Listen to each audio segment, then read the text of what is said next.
بسم الله. معكم أخوكم بشوي من مصر. النهاردة الحمد لله بإذن الله اخترعنا جهاز اسمه انفرتر. الجهاز دوت عبارة عن محول بيور ساين ويف، يشغل مواتير، يشغل كل حاجة من البطاريات. ادي الكابل بتاع البطارية 100 امبير. هنا في حاجة لازم ناخد بالنا منها كويس جدا. عدد ساعات الجهاز دوت بتوقف على عمر البطارية. يعني هوت بمعنى أصح هنيجي عند المنطقة ديت في البطارية، ونيجي نقرا كده هوت هنا هوت 170 دقيقة. تمام، تقريبا يعني شكلها كده وهي بتقول كده. بس البطارية دي هي 100 امبير المفروض، بس هي تعبانة جدا، مش كويسة يعني. بقالها فترة كبيرة جدا كانت موجودة معانا وبايظة. ودي بطارية المفروض 35 امبير او 36 امبير يا ربي، بس برضو بايظة يعني تعبانة جدا. آه، دي المفروض بتشتغل معانا البطارية دي مع البطارية ديت، يعني كان المفروض معانا 136 امبير وسبعة امبير تانيين اهم. برضو ده كله على 12 فولت، انا كله عامله على 12 فولت شغالين معايا على جهاز الانفرتر ده. دوت بيطلع لي المفروض 1000 واط.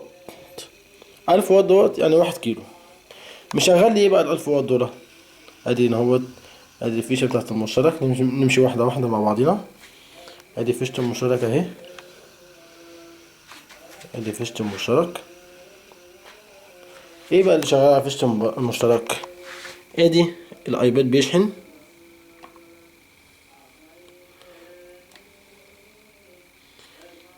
الايباد اول حاجه بتشحن معانا. تاني حاجه ان هوت اللابتوب بيشحن معانا اهو. ده شاحن اللابتوب اللي هو ده، ادي شاحن اللابتوب من الجهاز اهو اللي هو الاسود ده. ودوت شاحن الايباد مظبوط زي ما احنا شايفين النوت. ادي جهازين كده شغالين معانا. خلي بالكم ان هوت الكتروني، يعني دول شغالين الكتروني. يعني هنا كده وحدة الكتروني لما اشتغلت، يعني هنا كده نعرف ان هو يشغل تلفزيون ويشغل ريسيفر، يشغل فيديو دي في دي، بلاي ستيشن، بيشغل اضاءة. الاضاءة كمان تعالى بقى نشوف السحب اللي موجود معانا هنا ايه. لو احنا افترضنا اللمبة ديت 15 واط و15 واط كده 30، و15 و15 30، يعني كده الأربعة دول كده 60. ديت 26 واط. 26 واط هنشوفها من على الداتا بتاعتها. ادي الداتا 26 واط. تمام، ادي الداتا بتاعت اللمض كده معانا 86 واط هنا مسحوبين. تمام. على فكرة بالمناسبة المحول دوت بيتعمل منه 1 كيلو و2 كيلو و5 كيلو لحد 10 كيلو و15 كيلو و20 كيلو. بس احنا المحول ده عندنا يا جماعة، عايز اقول لكم ان هو ده اخره 250 واط، يعني ربع كيلو. انا الربع كيلو ده بقى يقدر يشغل لي معانا هنا زي ما قلنا تلفزيون، ريسيفر، بلاي ستيشن. بيقعدوا على حسب ساعات البطاريات. البطاريات هنا هتقولوا لي البطاريات هنا بتفضى. هقول لكم طب تمام، انتوا كلامكم كويس جدا والبطاريات هنا بتفضى، بس في حاجه صغيره انتوا مش واخدين بالكم منها. احنا لو احنا عندنا لوح واحد بس شمسي او دايره شحن اوتوماتيك، في ناس كتير بتعملها دايره الشحن ديت اوتوماتيك، تشحن لنا البطاريات وتشغل الجهاز على طول، بس لازم يكون 90 امبير. في ناس بتفهم في الالكترونيات ديت بيعملوها، واحنا ان شاء الله احنا عاملين نموذج صغير برضو بالنسبه للشحن الالكتروني اللي هو الاوتوماتيك، يعني اللي هيغنينا كمان عن الطاقه الشمسيه، لان الطاقه الشمسيه صعبه جدا جدا جدا في سعرها، وفي نفس الوقت يعني في مشاكل الشمس لا قدر الله ما فيش شمس هتبقى في مشكله كبيره جدا بالنسبه لنا. عندنا كمان الجهاز دوت بيعتمد على عدم ضوضاء، يعني مفيش صوت خالص زي ما احنا سامعين، مفيش صوت خالص منه. ايه تاني غير مفيش صوت؟ مفيش اي عادم، مفيش اي مواد بترولية، مفيش اي دوشة تقدر تزعجنا من النهاردة. يعني انا بمعنى صح ان هو دوت الانفرتر المصري دوت بيتعمل في كيسة صغيرة جدا على نفس الحجم ده كده اهو. الواحد كيلو والاتنين كيلو والخمسة كيلو هيكون اكبر شوية، يعني في مقاس الايباد دوت الخمسة كيلو. يا دوبك هتوصل له وسط البطاريات من الناحية ديت، وتاخد ال 220 بتوعك من هو بمشترك زي كده وتوصل فيه الأجهزة بتاعتك. بس أهم حاجة لو هو خمسة كيلو ما يزيدش عن 5000 واط. يعني ممكن تشغل 4500 وتخلي ال 500 واط دول يعني يكون الفيد بتاعك، يعني إن الجهاز يشتغل معاك بطريقة مستمرة، وما يكونش فيه أي حمل عليه. يعني بمعنى أصح ما تشغلوش وتخنقه في التشغيل بتاعه. انا بناشد هنا كل اخواتي المصريين والعرب واللي موجودين في العالم كله، يا جماعة بجد الافكار ديت احنا يا ريت ندعم بيها الدول بتاعتنا. لان في اسباب احنا ممكن نتكلم عنها، ان الدولار كل يوم عمال يعلى عمال يزيد. الدول بتتحكم فينا في الموارد الخاصة بتاعتنا، الأدوية والصناعة والزراعة.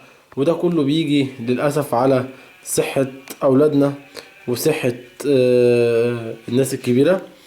فاحنا نتمنى ان الأجهزة ديت، وعلى فكرة الجهاز ده سعره مش غالي، سعره يعني أي حد يقدر يشتريه، رخيص جدا جدا جدا جدا فوق ما نتخيل. وعايز أقول لكم إن هو ضمان مصري وصيانة مصرية. في واحد هيجي يقول لي مثلا الجهاز ده باظ مني وانا فكيته عشان اصلحه، لا قدر الله من جوه لقيته في حمايه، هقول له معلش ده خارج الضمان، وانت اللي عملت كده بنفسك، انت اللي بوظته مش احنا اللي بوظناه. لكن هتيجي تقول لي مثلا الجهاز يعني حصل فيه عطل، انت مش عارف ايه هو اللي حصل. يعني ممكن تيجي تقول لي انا حملت عليه زياده من غير ما تقصد، هقول لك نو بروبلم، هتقولي انا اقدر اعمل شوف لك الصيانه بتاعته. لان احنا بنقفله بشفرات معينه بحيث ان محدش يقدر يفتح الجهاز ده. حد هيجي يقول لي مثلا ما ممكن افك الاربع مسامير دي عادي جدا واطلع الحاجه اللي جواه، اقول له للاسف احنا مدينك ضمان ومختوم ان الجهاز دوت انت منين ما تفتحه او اي وقت فكرت تفتحه عشان خاطر تعمل فيه اي صيانه او تعمل فيه اي حاجه، للاسف انت بتدمره خالص خالص خالص. من ناحيه الشفره اللي احنا بنعملها على الكفر، يعني لو دخلت مثلا يعني جوه اي حاجه كده، حتى لو اسلاك او اي حاجه انت دخلتها بايديك، ده يعني عن طريق الليزر او عن طريق المجسات اللي جوه بتقدر تشوف ان في اي جسم او اي اضاءه دخلت شديده جدا جوه الجهاز، بطريقة ان لو حد فكر يفتحه. لان هي بتبقى مثلا زي بير ومن 4 جوانب مفيش اي اضاءة خالص. لكن لو اي حد فكر يفتحه شمال يمين، الجهاز ده بيتحول لحتة فحمية بيتحرق من جوه، بس ما بيعورش حد ولا بيدمر حد. وفي الحالة ديت انا اقول لك للاسف ده كده بقى بره الضمان، فانت تشيل المشكلة بتاعته. اتمنى ان انا اكون وصلت الرسالة. اتمنى ان انا كل اخواتي وكل حبايبي اللي موجودين جوه مصر وخارج مصر يدعموا الفكرة ديت للشعب البسيط. في حاجة كنت عايز برضه اقولها لكم، ان احنا نهوت ممكن كمان نوفر الطاقة. بمعنى ايه؟ هنا هو الجهاز ده لو جبنا له من الناحية ديت 12 فولت، اي 12 فولت، بس السلك لازم يكون محمل شوية وشديد عشان خاطر يستحمل امبير 90 امبير مثلا او 100 امبير، عن طريق محول كبير صغير، مهما تسأل عليه وتجيبه حسب إرادة الشخص اللي عايز يوفر مثلا في الكهرباء.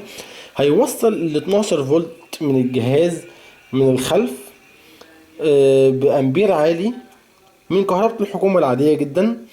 معنى كده انت هتاخد 12 فولت اكنك مشغل شاحن في البيت، مش مشغل اي حاجة تانية غير ال 12 فولت دول. يقدروا يشغلوا لك كل الشقة كلها ال 5 كيلو على الجهاز ده. طب حد هيجي يقول لي طب ما انت كده بتسحب من كهرباء الحكومة، اقول له لا، انت بتسحب بس بتوفر. يعني انت لو بتدفع 100 جنيه هتدفع 10 جنيه، انت كده وفرت 90% من القيمة الحقيقية لاستهلاك الكهرباء اللي موجودة عندك في الشقة. ده كويس جدا. في ناس هتيجي تقول لي مثلا انا مثلا يعني بدل ما نوفر ونجيب مثلا الجهاز دوت نحط لمبة ليد. اقول لهم يا ريت تحطوا لمبة ليد في الشقق وتوفروا الكهرباء الكبيرة جدا جدا جدا. انا واحد من الناس برضو فكرت في الفكرة ديت ان انا اجيب لمبة ليد. اللمبة الليد ال10 واط الواحدة بس، سوري، العشرة واط 10 لمض بقيمة لمبة 100 واط زي دي كده اهو. مثلا ادي مثال بسيط، دي 100 واط ولمبة واحدة. تمام. احنا لو جبنا 10 لمبات ليد 15 واط او 10 واط، لو جبنا 10 بمقامة لمبة واحدة. شوف انت عندك في البيت كام لمبة من ديت. او اللمبة اللي هي الفلورسنت اللي هي الطويلة، ال 120 سنتي او 60 سنتي. 120 سنتي اللي هي برضو بتسحب كهرباء كبيرة جدا، و60 سنتي برضو بتسحب برضو كهرباء كبيرة جدا. احنا لو حولنا كل الشقة لمض من ديت، في منها الاحمر وفي منها الاصفر وفي منها الابيض، الاضاءات دي كلها موجودة في الليد. ونقدر نجيبها من في شركات زي مثلا الشركة اللي هي تبع الجيش، المصنع الحربي. انا عن نفسي جبت منها لمض ال 15 واط، ال 12 واط جايبها بسعر 33 جنيه. وجميلة جدا، الإضاءة بتاعتها أشد بكتير جدا جدا جدا من أي لمض موجودة في المنزل، زي مثلا اللي هي الحلزوني ديت، أو اللي هي 100 واط، او ال 120 اللي هي الطويلة الفلورسنت. وبالطريقة دي نقدر نوفر كهرباء كبيرة جدا جدا جدا جدا، ومش مش هيكون فيها اي صعوبة خالص علينا. احب اقول لكم في النهاية ان انا مبسوط جدا جدا جدا بالاختراع اللي انا قدرت اوصل له، انا والمجموعة العمل اللي موجودين معانا. الباشمهندس مجدي جوزيف، يعني ربنا يديله الصحة.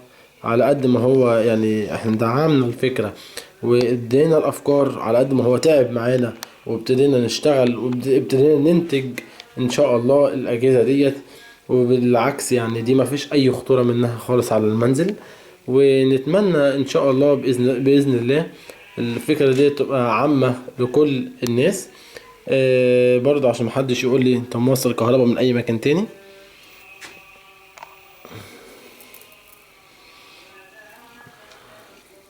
انا بس عشان موصل القائد السلكي دوت اهو،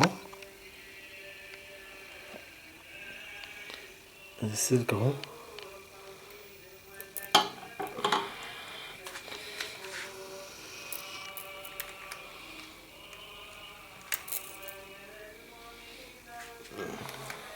تمام.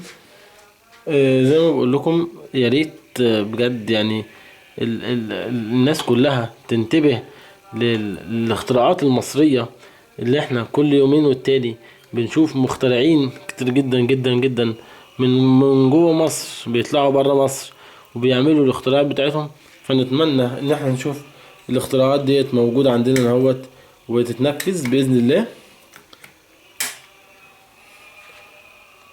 ادي قدامنا كل حاجة الحمد لله جاهزة زي ما كانت. والايباد هنا بيشحن، وعندنا اهوت كمان اللابتوب برضو بيشحن.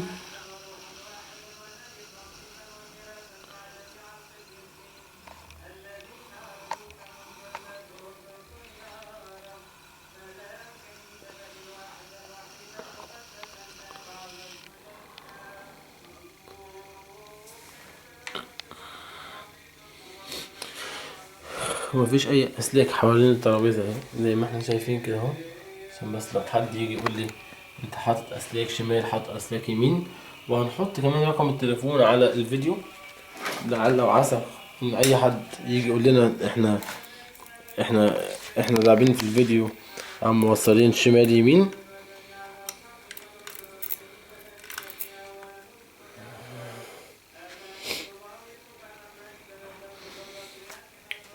كل حاجة تاني رجع زي ما كانت مش شغالة.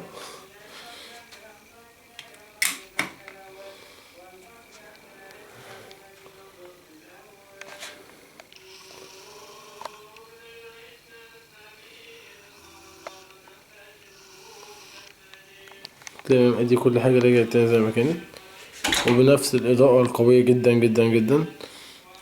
نتمنى يا جماعة بجد إن ربنا يكرمنا إن شاء الله، وبالاختراع دوت اللي احنا عاملينه نقدر نفيد كل الناس اللي مقتدرة وغير مقتدرة على الفواتير الكهرباء الجامدة جدا اللي هم يدفعوها، إن احنا نقدر نساعدهم ويوفروا كمية الطاقة الهائلة جدا اللي بيصرفوها كل شهر.